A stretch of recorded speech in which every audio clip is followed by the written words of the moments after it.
বাবু, হ্যাঁ বাবা। আজকে তোদের রেজাল্ট বেরোনোর কথা ছিল না? কি হলো তোর রেজাল্ট?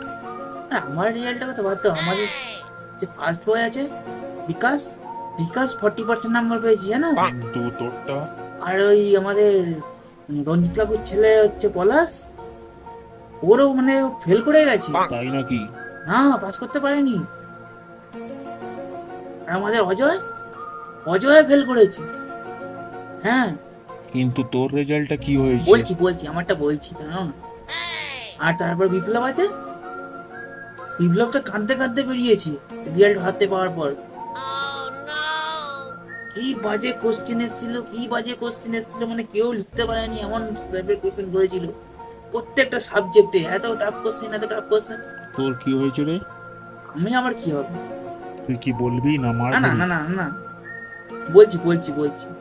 তাহলে বল হারামজাদা ছেলে, তুই পাস করেছিস তো? আমি কোন সা আইনস্টাইন যে আমি পাস করবো? হারামজাদা ছেলে, নিজের পরীক্ষা থেকে পাস করে এসেছিস।